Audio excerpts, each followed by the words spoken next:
sepuna kotahi. Notte waka kotahi.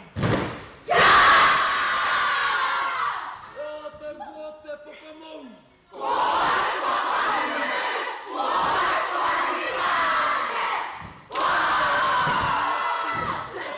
Kaya tūna sira tāgoi peka e uri tāto.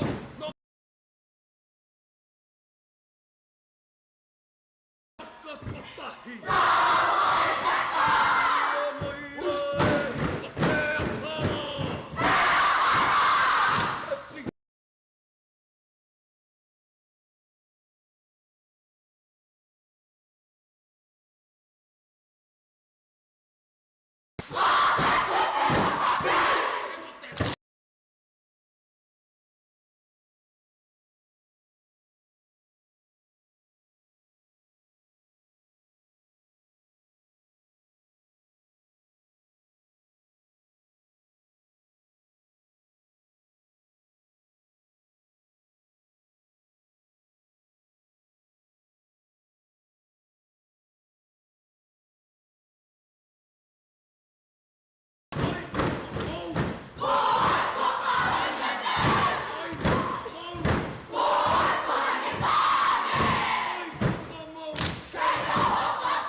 Whakarongo mai nei, ki tātāta nei pāhotanga, te rere atu nei kia koutou I tēnei wā.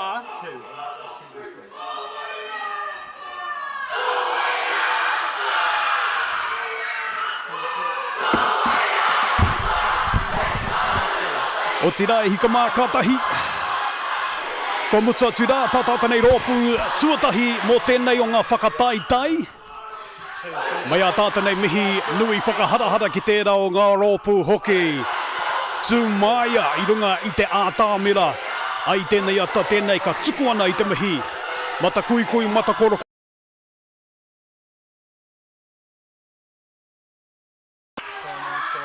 E tū maia nei I te papatū waiwai. Kai tēnei o ngā whakataitai, ko WaiAwa. Tēnei. Tēnei mō ngā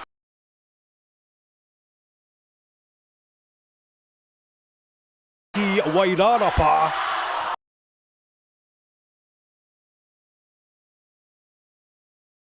Kai o koutou nei kāinga, kai o koutou nei marae.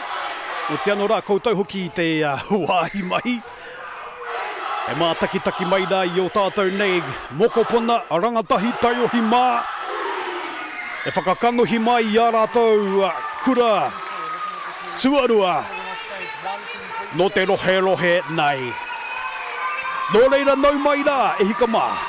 Nau mai rā ki tēnei o ngā whakataitai. Ko ATIAWA toa FM tēnei. Tukuna atu ngā mahi whakapāhoi tēnei o ngā rangi. Kia pai ai tō mā taki mai I a tātou nei tamariki rangatahi mokopuna. I te rangi nei. Kai here taunga mātou te pāhoake nei o tia nora, kai tēnei o ngā whare ki anei ko BREWTOWN. Ko I anei tonu ko te whare whakaruru hau.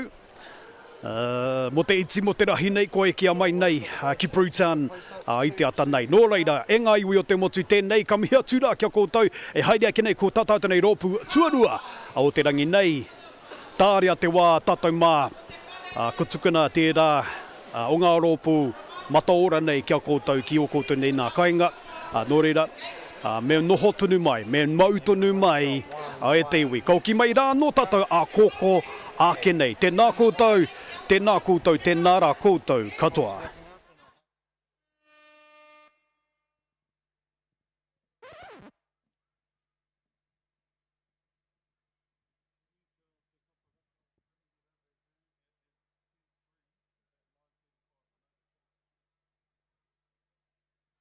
Kia ora mai tātou, mena no rā koe, e noho ana ki roto nei, tēnā haere ki te tēneti tuatoru, whakarite ai mo tō rōpu. If you are from Taunihera, go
Ka tia ke rā, tēnā koutou mōrena i te iwi, koutou mātakitaki mai rā i a tātou nei, te pāhoake nei, wā tātou nei, tamariki mokopuna, e whakaatu mai nei, iwa rātou nei ihi, iwa rātou nei wana, iwa rātou nei kaha, kia tū rangatira.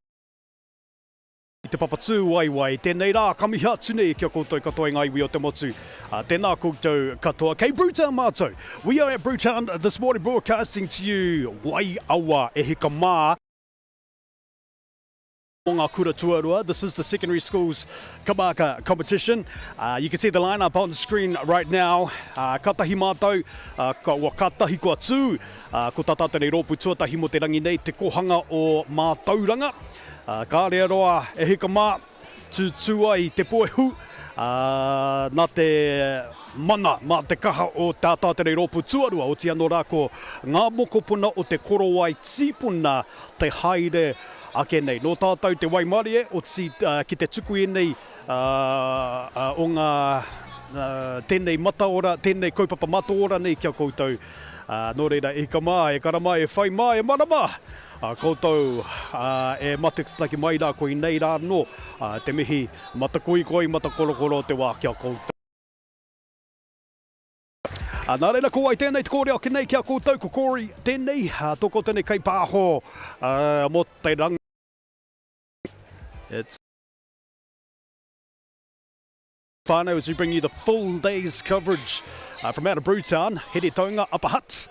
Quite a nice venue actually. Te wā tuatahinga tēnei, kia tūai tēnei whakatautai ki roto mai te whare nei. This is the first time that we've been here in BREWTOWN, been able to bring to the competition. Nice venue. It's you know, for all purposes is an inside venue, although very much we're out in the cold. It's one of those type arenas where the sides are open. You can pull down the canvases to bring complete coverage, I guess, might be the word.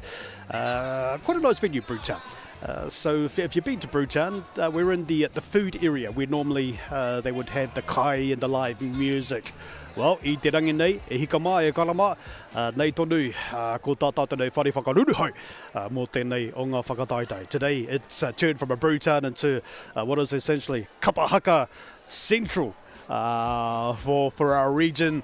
As we bring to you our secondary schools from WaiAwa through to Te Awa Kairangi, through to Lauhai. Got a full day in store for you as well with our last performance during around about 2:30 this afternoon. So right through to 2 o'clock e hika mā, we will be by your side bringing to you live pictures, sounds from your rangatahi, from your tamariki, from your mokopuna. Nō tātou te waimarie, ATIAWA ATFM te tukana tēnei mahi whakapāho kia rere ai nei, wā tātou nei tamariki mokopuna atu rā kia koutou nei e matakitaki mai rā.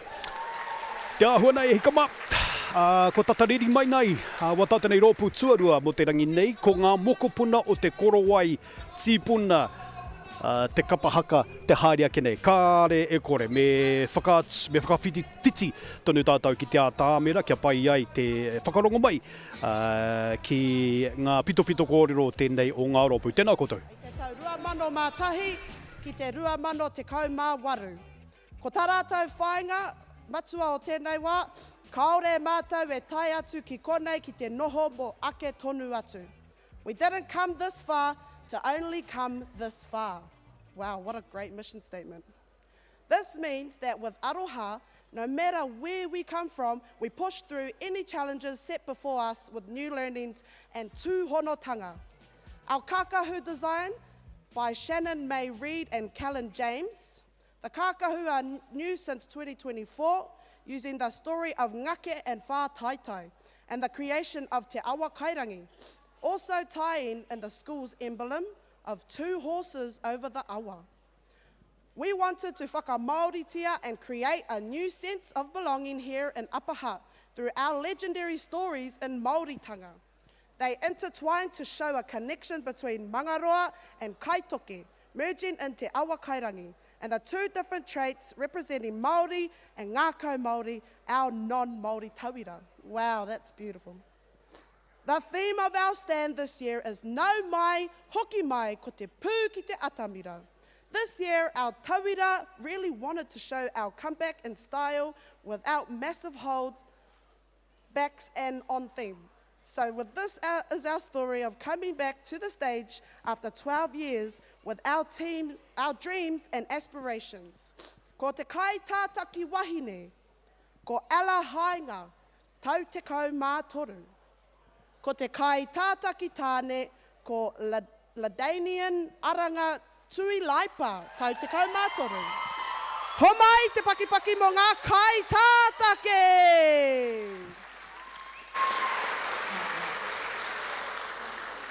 Ko ngā kai arahi o tēnei rōpu, ko Callan James, Tyler Jade Robb, Katie Edwards, rātou ko Kathleen Beckett.